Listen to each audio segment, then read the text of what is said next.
Hi, welcome to another session on the Prison Mindfulness Summit. My name is Fleet Mall, your co-host for this session, and I'm really happy to be here today with Bernard Moss. Welcome, Bernard. How are you? I'm great, Fleet. How you doing today, sir? I'm doing great. I love that Oakland Raiders poster back there. I used to be a Broncos fan back in the day.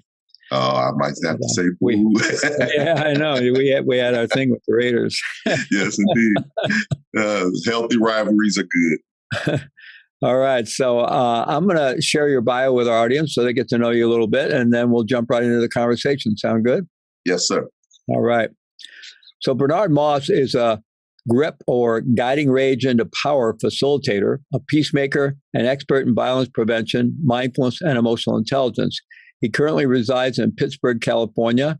Bernard was one of the first to go through and graduate from the GRIP program at San Quentin.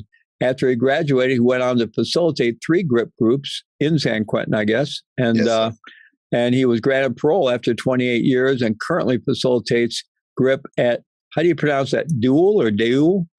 Dual Vocational Institute. Yeah, they closed down now. Oh, they did. Yes. And also Mule Creek State Prison? Yes, sir. And also at San Quentin State Prison. Oh, at San Quentin. Okay, yes. Great.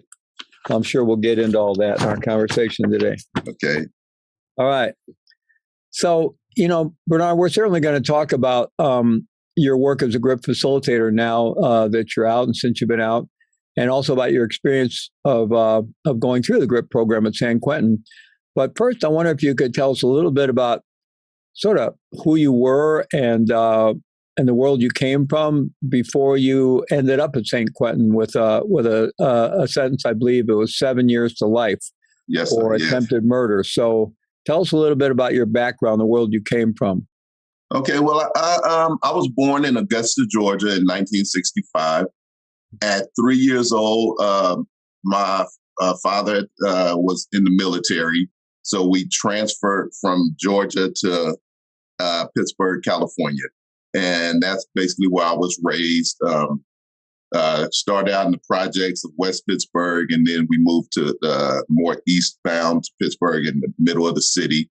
And I moved there in high school, and that's where my life started to change. I started to kind of hang out a little bit in the streets and, got addicted to street life and selling drugs, using drugs, alcohol. It was a big culture shock for me moving from West Pittsburgh to Pittsburgh and just being in that environment. So yeah, it was kind of difficult. I was committed the crime of attempted murder in 1988. I was sentenced to 7 years to life. Most of my time, I really felt I wasn't getting out of prison when I was sentenced to 7 years to life. So I got into a lot of trouble in prison. I started out in Folsom. I went to Lancaster, Mule Creek, the men's colony in San Luis Obispo. And in 2002, I got a bus ticket to go to San Quentin. And once I arrived at San Quentin, it was, again, culture shock because I was so used to being so hypervigilant in prison and being around a lot of violence and people just not wanting to program and do right. And I got to San Quentin in 2002, and I saw these guys running around with backpacks on. They had made their laundry bags in the backpacks, and everybody was off in a hurry to get somewhere. And I was like, what's going on here? Where are all these people going? And someone told me they're going to groups. And I had no idea about self-help groups at that time. So that was my introduction to self-help, and meeting Jacques Verdun, who at that time was running a group at San Quentin called Catargio. And Catargio was short for putting away the things that bind you.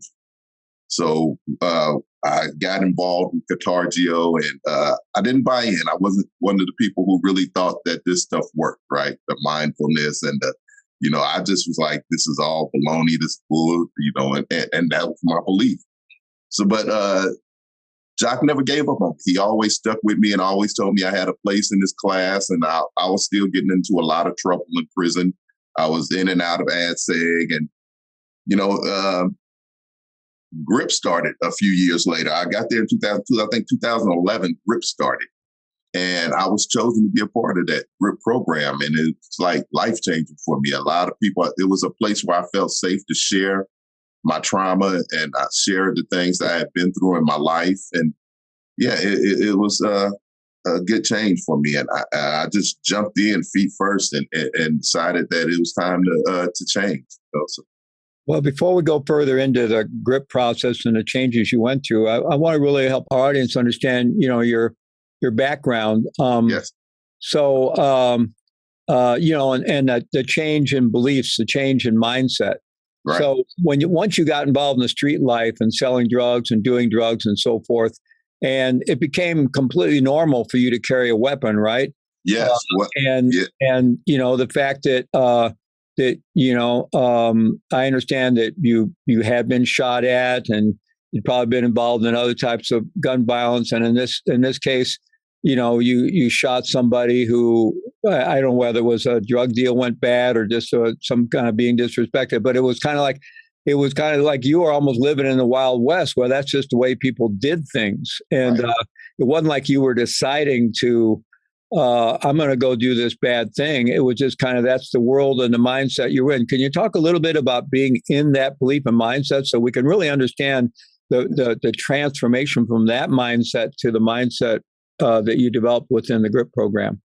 Yes, I can. So I always described my life back then as we had a saying about guns. I'd rather be caught with one by the police than caught without one by our opponents out there in the streets. So I looked at a firearm or gun as a necessity and a piece of, as I got dressed every morning, I always put a gun in my belt. So it was like, this was part of my everyday attire, running around the streets with weapons and shootouts and different things of that nature. Not proud of it, but that it was what I believed in at that time. So, this wasn't the first shooting I was involved in. So, yeah, I had also been arrested for shooting a young man in 1985, which is 3 years prior to my conviction. And we all live by a street code where you don't tell, you don't testify. And the guy that I shot wouldn't testify. Witnesses wouldn't come to court. So all the charges were dropped against me. And it gave me a feeling of being invincible in the streets, right? Like I can do anything I want to do out here in these streets. And as long as I'm not caught by law enforcement at that time, then it's okay. We live by a whole different set of values, a different set of rules, and a different set of different belief system. And I really just felt like this was okay, and this is what I'm supposed to do in order to survive these streets. So yeah, it wasn't pretty. It was very irresponsible. It was, but I didn't understand right then. It was like, this is what I'm supposed to do. So, yeah. So there was nothing instigating you to reflect on that when you're on the streets. You're just kind of in that world. There wasn't any reason to question it, right? Right. There's no reason. And the sad part is I have two younger brothers who both have been arrested or convicted of also shooting people, right? So it was like, this is our lifestyle. This is what we know, nothing else. This is what we know. We know the streets, right?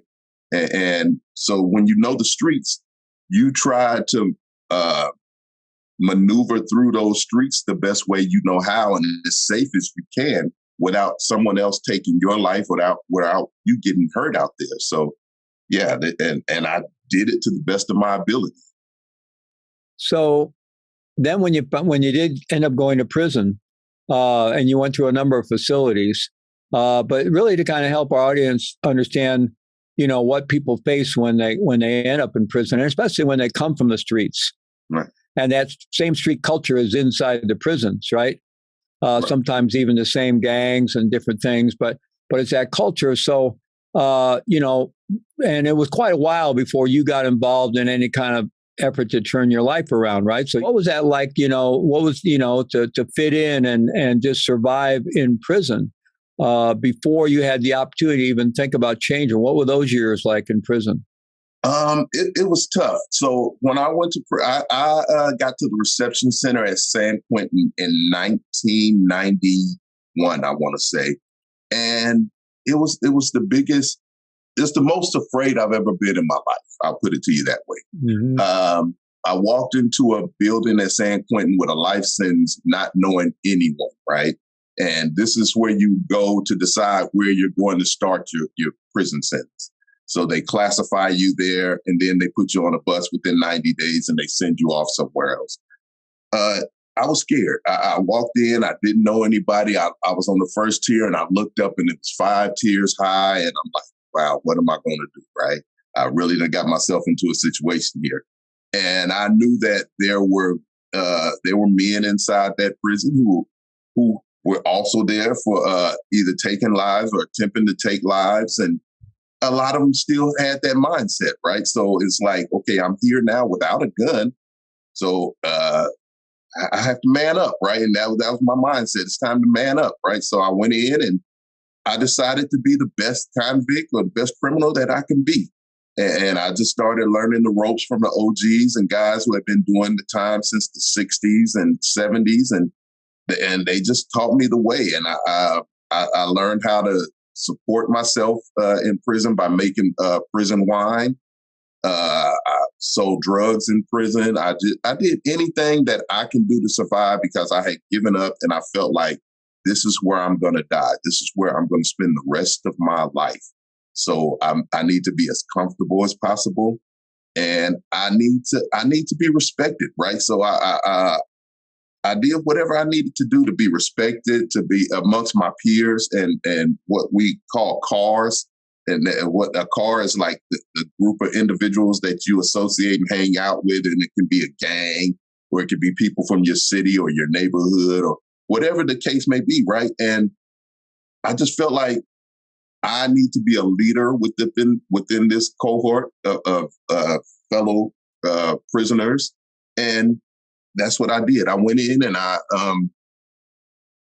just put down my values at that time and my belief system. And it was about reviewing other people's paperwork and making sure that they weren't in there for what the prison hierarchy considers to be crimes that aren't acceptable in prison, and rolling people up off of yards because they are here for a crime that I felt at the time was not up to the standards of the crimes that we should be committing on the streets, right?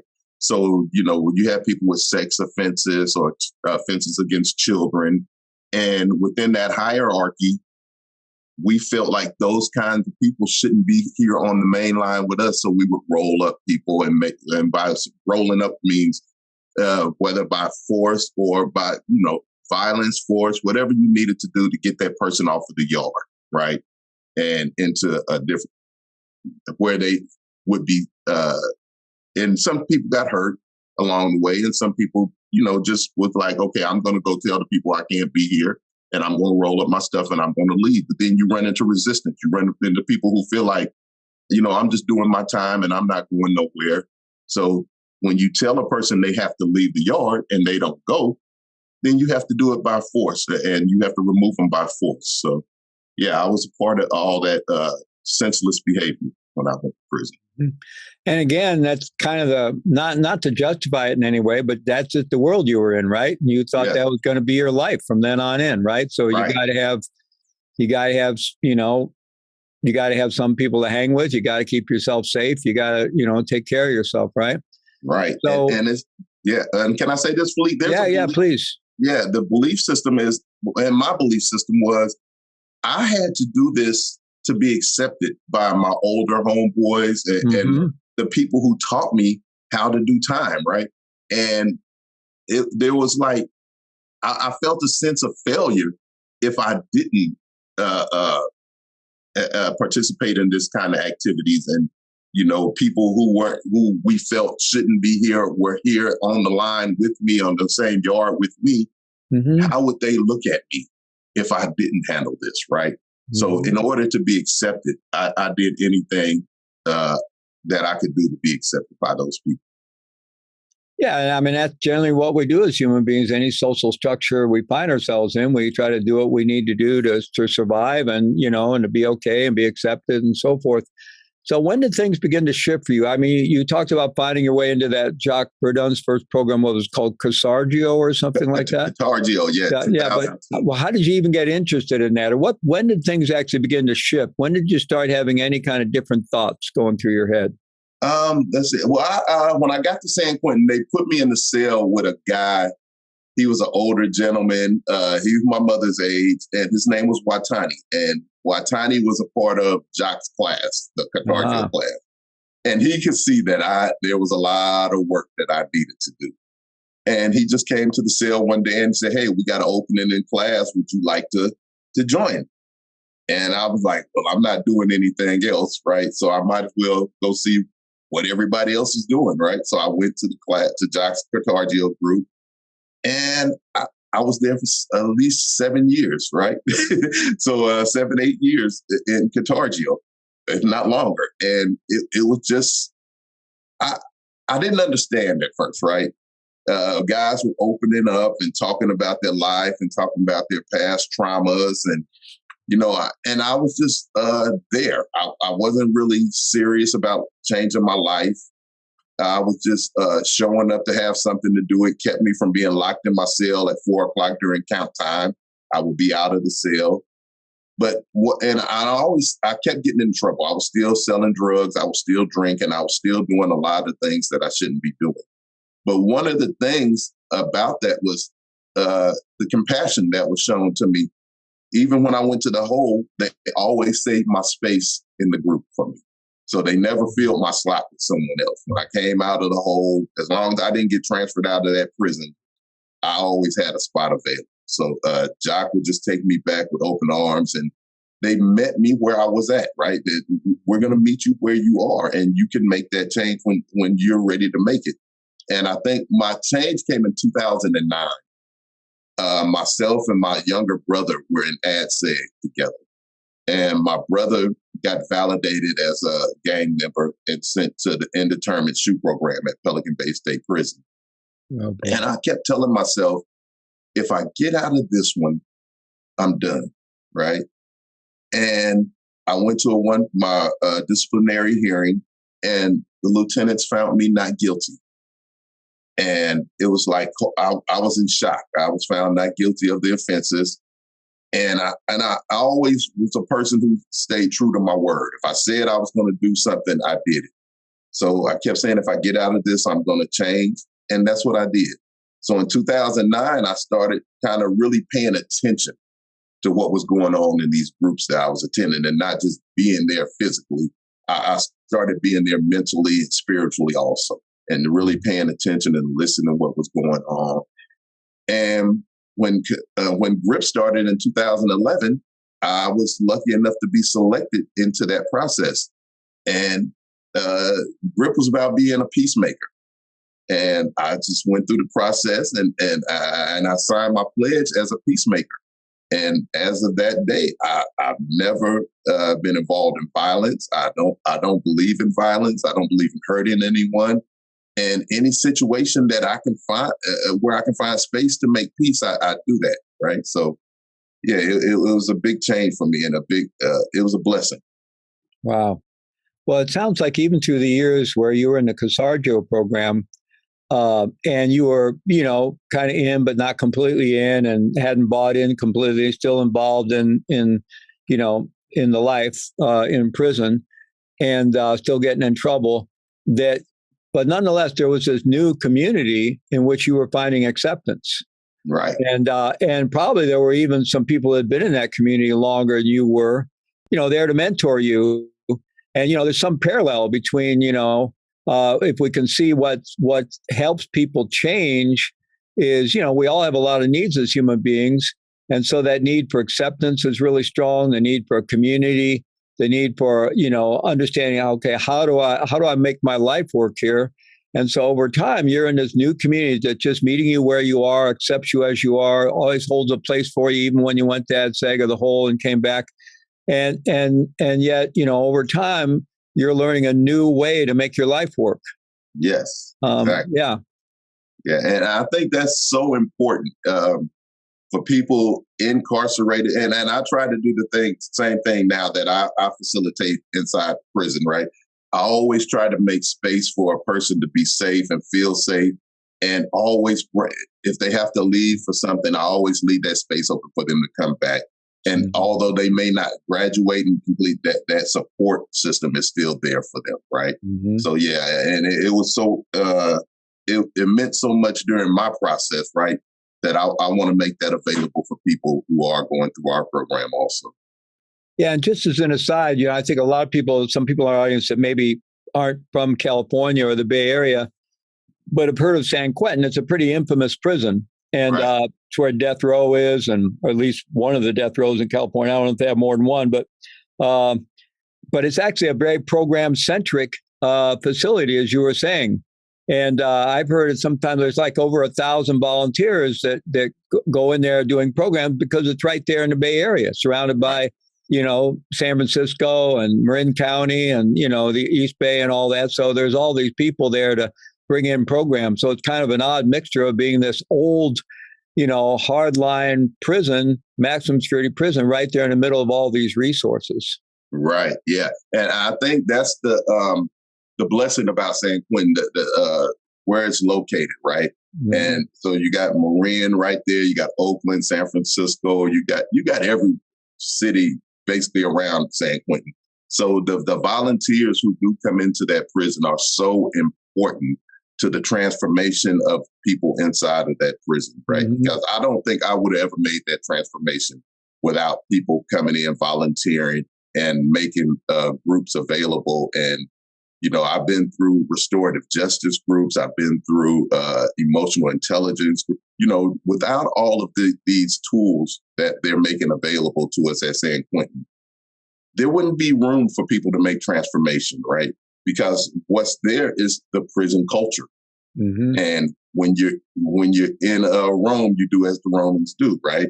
So when you go into prison and that's what's going on, the violence and the drugs and the alcohol and, all the senselessness, the politics, you get involved, and so if you want to fit in, if you want to be accepted, you end up getting involved in those things. And then when you can get somewhere like San Quentin, and like I said, it was culture shock to see people run into college and the self-help groups. And I had never saw that before, right? I had been, at the time I arrived at San Quentin, I had been incarcerated 14 years. I had never saw people doing that before. So it's like, man, maybe it's something I can do also, right? I heard one of my group facilitators who facilitated me through the program was a guy named Robin Guillen.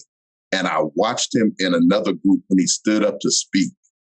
And he just was so intelligent, and he just spoke, he spoke like a professional. And I was like, is this guy really wearing a blue prison uniform, right? Like me? And I said, that's something I would love to do one day, right? So I just watched and I just took it all in. And he had told me about Toastmasters and different things that he had participated in to teach him how to present and to speak well. And I was like, wow, that's possible, right? I can change. I can do something different. So yeah, I had a lot of mentors and people who just guided me along the way.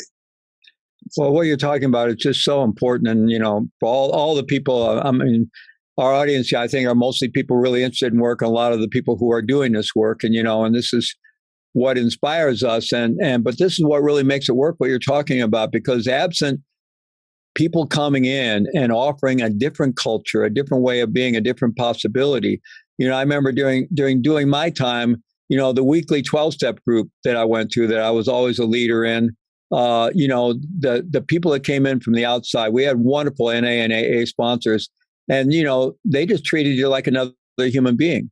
And, right. We were all just, they were drunks and addicts. We were drunks and addicts. There was no barrier, right? And right. So it was like, for that, couple hours that we were up in that meeting, you weren't really in prison.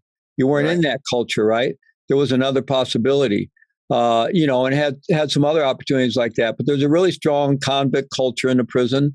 Then there's the correctional staff have their culture, and those two cultures tend to demonize each other, right? Right. And so, there can be some staff that don't, that treat people like human beings. There's good staff. It depends on who they're around, right? If the hard noses are around, they tend to go along with whatever's around, right? But still, there aren't a lot of options because you're not presented with a different culture, a different way of being, and then to see some of your fellow prisoners being different, right? In a good way, you get that sense of, oh wow, that there's possibility there, and that's what creates there. But absent that, how would you ever sense that there's another way to be, or another possibility, or have any hope that could be there for you, right? Right, exactly.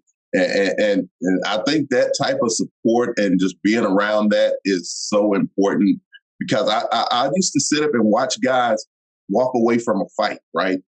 But they had done their work on themselves, right? Mm-hmm. And they knew that they didn't have to prove anything to anybody else. And I was like, I want to get to that point one day, right? Where how can I walk away from a fight around all these people and not care what someone else has to say or how someone else feels about it, right? Mm-hmm. And just that mentorship from the people who have been through these programs and who have done that work, and their example and their walk in prison, and showing that they're still safe, they're still here, and they still walk with their head up high. It's like, I aspire to be like that one day, right? So, and that's what my journey was like, right? So I watched a lot of people. I had good cellmates. I encountered some real good OGs along the way who saw a lot more in me than what I was showing and what I was offering, right? So, yeah, it's a big part of successfully doing our time and getting out of those mindsets of having to be that convict, right? I didn't want to be a convict anymore. I just wanted to be a human being and get back home to my family. Yeah, I remember another training that I had the opportunity and the privilege of being able to do while I was inside. On the outside, it's called the event. Inside, I think it was called Beyond Release. It was the idea, most people, we just think about getting out. Well, what's going to happen when you get out if you don't make changes, right? It was a very intense group process, and these outside facilitators came in and created a really safe environment in which people went, we are ourselves, the prisoners and my fellow prisoners, would just go deep into sharing a lot of trauma. And almost everybody there had severe trauma from their childhood. You look around, you go, no wonder they're in prison, right? It's a wonder, they've survived this far. And, we would create that environment. But they would tell us, this is while you're up here, we're up there like 12 hours a day. And it was an intensive 3-day program. Then it had a follow-up. But they said, okay, in this room, this is the human being realm.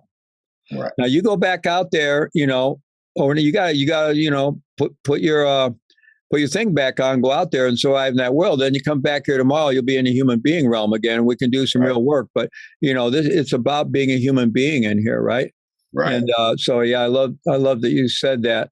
Well, let's talk more about the GRIP program, specifically Guiding Rage into Power. So my understanding is that it's a year-long program. It forms a cohort, and you kind of have to make some contractual agreement going into it. Right. And then you're really in this community for a year.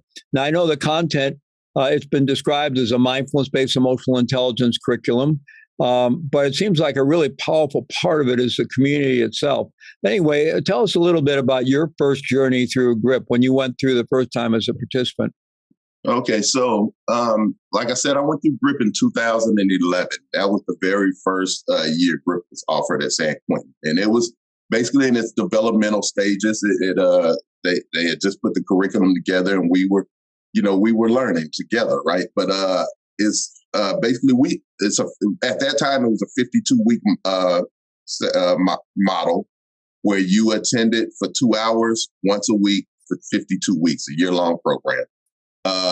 It's broken up into 4 sections, different sections. It's stopping our violence, developing emotional intelligence, understanding victim impact, and cultivating mindfulness. I didn't know what any of that stuff was when I went into GRIP, right? I had been through a few Vogue classes and things of that nature, but I had never really dove in that deep. one of the first things we do in GRIP is build the safe container, right? So we do different exercises that show people how much we're more alike than we are different from one another. We calculate the number of years that everyone has spent in the tribe. Everyone in the tribe was, and this came later. The very first tribe, we had calculated, but we didn't name our tribe that number, right? So what we do now is everyone in that room calculates the amount of time they've spent in prison, and we add it all up, and that becomes your tribe number. So one of my tribes now is 1045, which means you have, amongst all the participants in the room, 1,045 years served in prison, right? And and I've had groups like 644, 645, and you just add up those numbers, and you start to look at, wow, we've been in prison this long. So then we add up, how long did it take you to make the decision to commit that crime that you committed? And you may have 1,045 years, and it took us less than 2 minutes for everyone in that class to be serving that amount of time, right? And it's just, when you start looking at it and you start thinking about it, you're like, wow, this is really, really impactful. And that one decision, I made that split decision, and look at me now. I may never see the streets again, or I've been gone for 40 years. I've been gone for 30 years, right? And you start to understand that none of this street life or these value systems are really worth what they're built up to be. But it was a journey for me, and I learned so much about myself, because we dive into childhood trauma. We dive into our belief systems and challenging those belief systems, and it just the male role belief system, right? Which is we call Mr. BS, right? So it's like, as to be a man, these are all the things that I believe and I should do.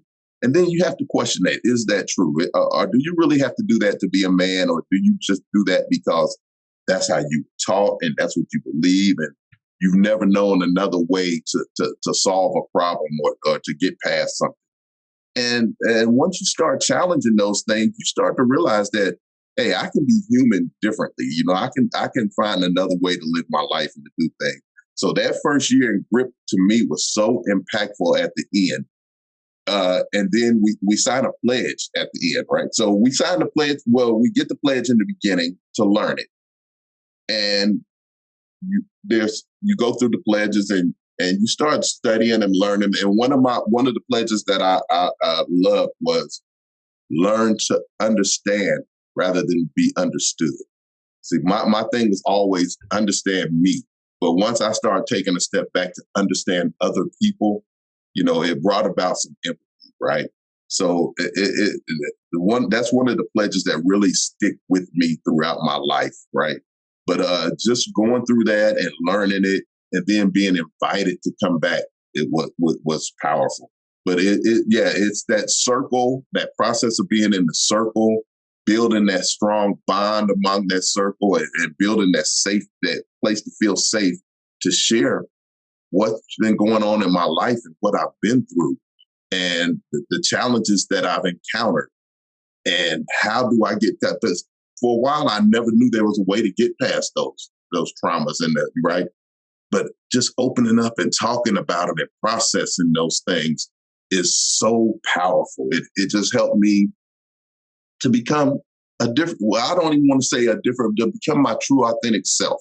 And that's what we teach in GRIP, to be your true authentic self. And there's nothing wrong with who you are. And, because we get a lot of people say, I'm here to be a better person.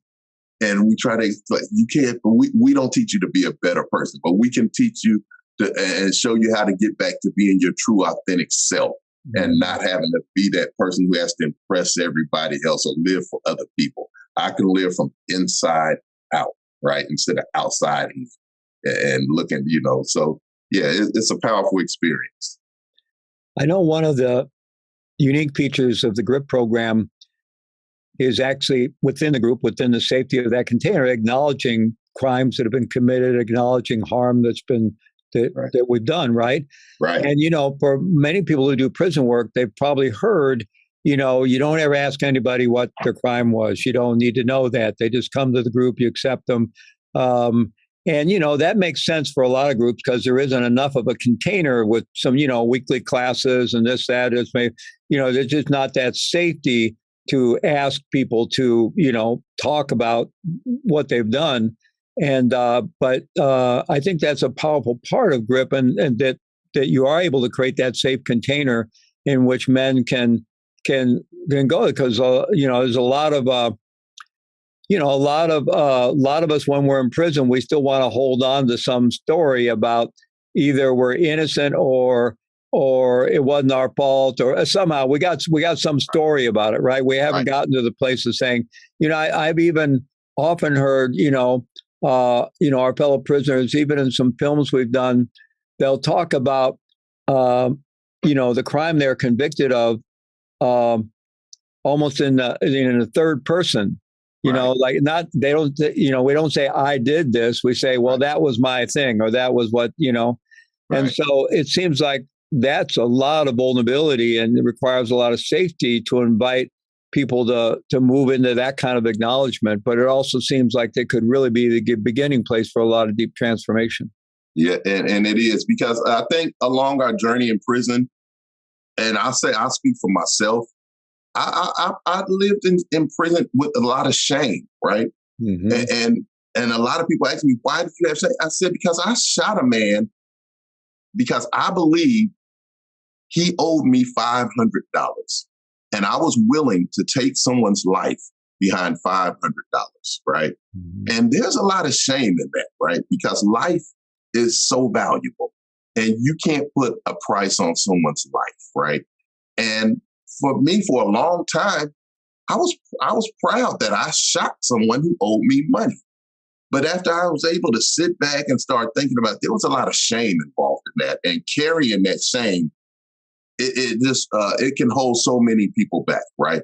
So making a space safe enough for me to talk about what I did and why I did it, and then to fully understand that wasn't the reason that I shot him. I shot him because of my belief system and what I believe other people would see. Like I was saying earlier about living from outside in, I was so concerned about how other people would look at me if someone owed me money and I didn't do anything about it. So this is my response to that, right? Well, and I won't even say my response. I'll say it's my reaction to that because a response is thought out and normally you make a wise decision. Well, I didn't make a wise decision. So, and a lot of people carry that, and especially around crimes against children or crimes against women, or we have people in prison who are hiding and living in shame because it's not safe for them to talk about it, and you don't get the help that you need if you can't talk about why you're there and what you did, and so that safe container is so important in helping people with their transformation and helping them to move forward and past shame, a place of shame, right? Because there's a lot of shame carried behind those walls of prison. Yeah. I'm so glad you brought up that issue of shame. In my own experience, I felt like one of the things that made it really hard for people incarcerated to turn their lives around is because the minute you get arrested, you're kind of being buried under this mountain of shame and demonization. The whole process of being arrested and prosecuted and incarcerated, intentionally or by default, it just ends up being this huge exercise in shaming and being stripped of your identity and othered and turned into a number. And so, instinctually, we're just trying to protect ourselves, right? Trying to survive, even psychologically, psychically. And so we tend to armor up with anger, armor up with our own victim story, armor up with, bitterness, right? And that prevents us from having the being able to go inside and connect with that vulnerability and connect with a genuine sense of regret over the harm we've caused in the past with whatever we've been involved in, right? Right. And that makes it very hard for people to turn around because, and in some ways, the for me in my own life, really, when I went in what really was crushing for me was realizing what I'd done to my son. He was 9 years old when I went in, right? And I just went through a huge dark night of the soul, finally having to face all the incredibly selfish decisions I've been making and putting his life at risk, his mom's life at risk. And now he was going to grow up without a dad because I originally was sentenced to 30 years, no parole. Right. And fortunately, I lost 5 on appeal. That's down to 25. And fortunately, I was sentenced in the old law of Fed, so you got a lot of good time if you stayed out of trouble. So I ended up serving 14 and a half. But initially, and still, my son had to grow up without a dad during his formative years from 9 to, plus 14, 19, 20, from 9 to 23. He didn't have a dad, right? And so that was crushing for me. But, and so I was really facing that. But at the same time, I was still like justifying, I've been involved in cocaine smuggling and drug dealing and so forth. And I still justified that in my head somewhere. It was like recreational. Everybody was doing it. Judges and lawyers did it. And it wasn't until I sat in the 12-step groups week after week, and listened to one man after another talk about how his life unraveled and his family's life unraveled around coke and crack and everything. That that artifice of my self-defense and my justification began to crumble. I mean, even for a while, because I was involved in smuggling powder cocaine, I thought, well, crack, that's something else. I wasn't involved in that. But then, even that, I couldn't hold on to that anymore. And after a couple of years, I had to really face the fact that I've been doing really harmful things. And who knows how many people might even have died from the drugs that I sold and brought into the country, right? And so, and that was really painful to face myself. But in some ways, and then what developed in me was this deep longing just to cause no more harm. Right. I also I was, inspired by Buddhist traditions that I also wanted to do good, but I just had this profound longing to just not cause any more harm. And that really started with, without any more defenses, acknowledging the harm that I'd done and feeling that that remorse and that deep regret in a way that didn't self-shame myself, but was just, wow, so it was about the other people. It was about the people that got harmed, right? And so if we can't get to that experience, it's very hard to turn our life around. Yes, it is. And I feel lucky that I got there. But the good thing about the GRIP program is you create the safe container for people to get to that place. Right. And I love that you said that, because the ripple effects of our actions, right? I had never thought about the ripple effects and how it was my life in the streets and out there selling drugs. I had 3 daughters at that time, right? And when I was convicted, my 2 youngest daughters were 4 months old. And my oldest daughter, right before her 6th birthday, I was arrested 3 days before her 6th birthday. And when I got out, they were grown women, 34 years old and 28 years old. And it's like, wow, I really took all of this away from them, right? So it's like, I never considered my actions and what it did to the rest of the world. And not only my community and my family, but there's a ripple effect on everybody when we go out and we commit these crimes, right? So when I was out there running around with guns and shooting people and selling drugs, everything I did affected someone else in a different way, right? And I didn't even think about it. It wasn't my concern. Today, that has to be a concern. Every step that I make, every move I make, I'm conscious of how does this affect other people, right? And how does this affect my family? And it's powerful when you can just hold that within in your heart and understand that. It's so powerful and moving forward every day in life. So, yeah, I thank you for saying that. Well, let's talk about, and thank you for everything you're sharing with us today, Barnard. It's so powerful. Let's talk about getting out. What was it like for you getting out? And I'd also like to hear about what, your work now as a facilitator in the GRIP program, but just what was the transition like coming back to the world for you? And I see you came back, I assume you lived not far from where you were, in the life before. Right. And now you're out. And I don't know whether you started running into the same people again or what it was like for you. Just talk about the transition coming out. Okay. So for me, my transition was fairly easy, right? I was married in 2014 and I paroled in 2016.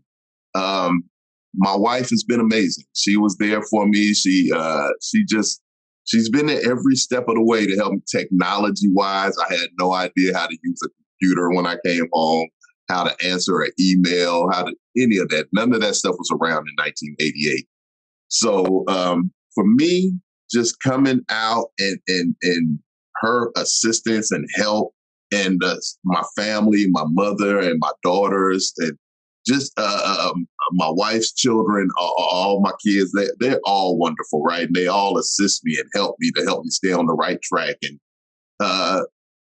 my transition was easy. And I came out with the mindset of whatever I need to do to be successful and to help my family, that's what I'm going to do. So when I came home, I took a job for minimum wage, working on the side of the freeway, picking up trash. And it was like the most fulfilling thing that I've done in my life, right? I'm out and I'm helping. And it was through an organization that paid you every day once you came home, back to the shed, the garage. And I used to make, after taxes, $88 a day. And I was just so thrilled to be making that $88 a day that I would give my wife $80 and I would put $8 in my pocket, right? And it was like, I'm finally contributing to paying bills and to just buying groceries and to help, right? And it's something I had never done before in my life because I've always been selfish. I sold drugs for me, and I sold drugs so I can look good and do the things that I wanted to do. And now I'm doing for others, right? And I'm helping, and that transformation of coming home to something like that was just powerful. And I don't think I'd have been able to do it without her. It would have been difficult. So, big clap for my wife, Marissa. Thank you for helping me. And yeah, it's just been it's been different. So the world from 1988 to 2016 was. Yeah, I walked into like a Costco, right? And I would look at all these big box items in this big warehouse store and like, what is this, right? And just, it can be overwhelming, right?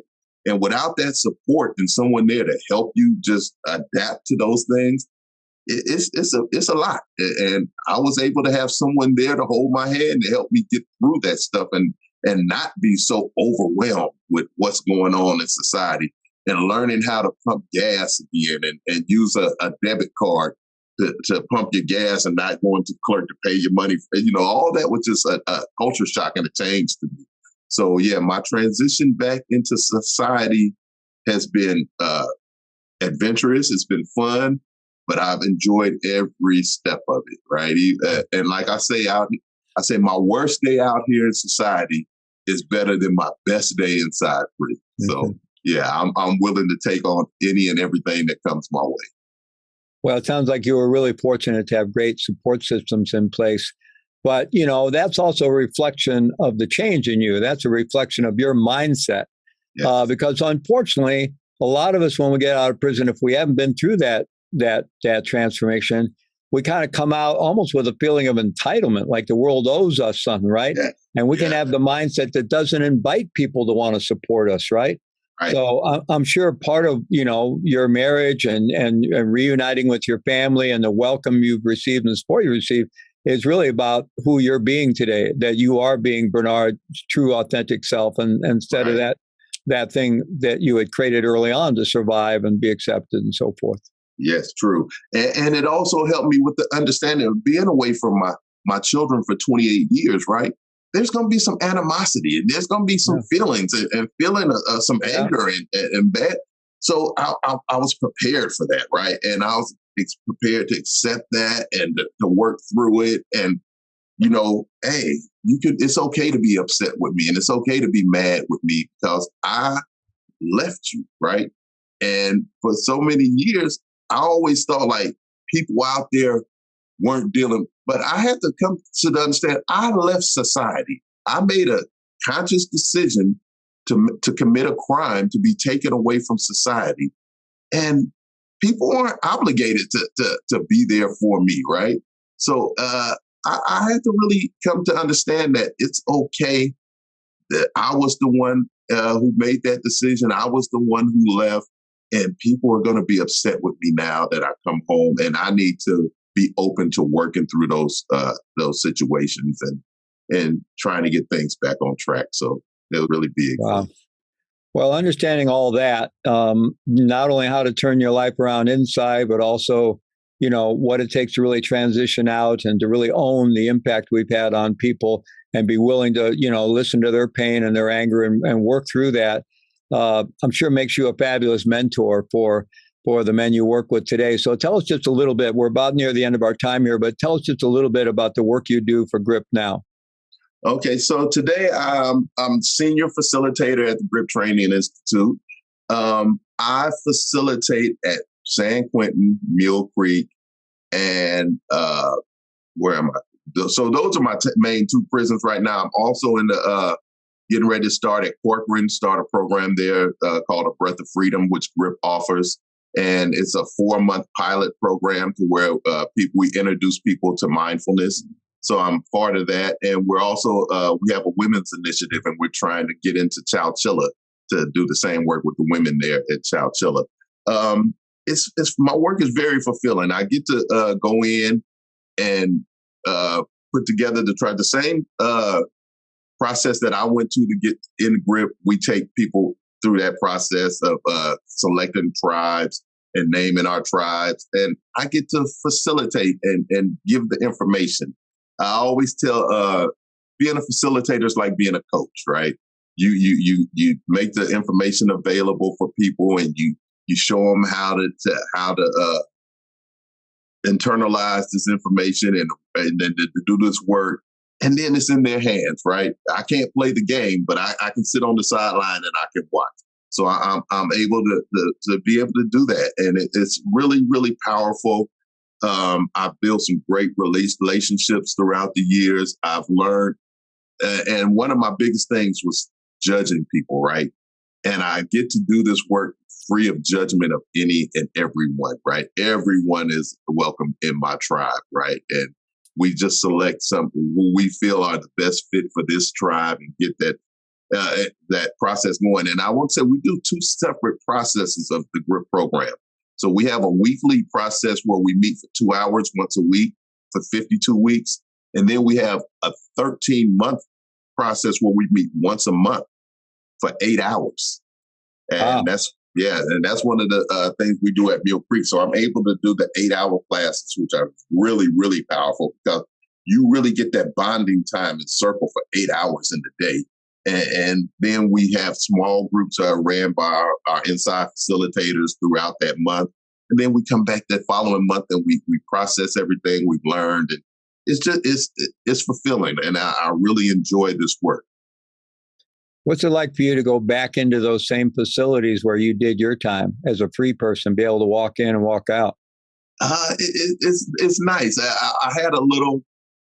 I was a little scared in the beginning. I didn't know if once I walked in, if they were going to let me back out. so when I went inside, I had those butterflies and I was a little nervous. But after about 2 or 3 times inside, it's just like, hey, this is the work that I do and I'm comfortable and I'm just going to go in here and do the best job that I could possibly do. And it's powerful for the people inside to see someone who used to be in the same position they're in now coming back inside to help facilitate. Oh, absolutely. Right? Yeah, absolutely. So, it makes the whole thing so much more believable to see you. Yes, exactly. Yeah, and so I'm grateful to be able to offer that to people inside. Wow, fabulous. Well, thank you so much for everything you've shared with us today, Bernard. And thank you for being you and for taking the amazing journey you've made and for everything you're doing now to continue to serve and show up for the folks who are still going through that same journey we went through. So just thank you so much for being part of our summit. Thank you. I appreciate this opportunity just to get word out about the GRIP program and to talk about my life and, my transformation. So thank you so much, Fleet. I appreciate you. You take care, Bernard. Be well. You too. You have a great day.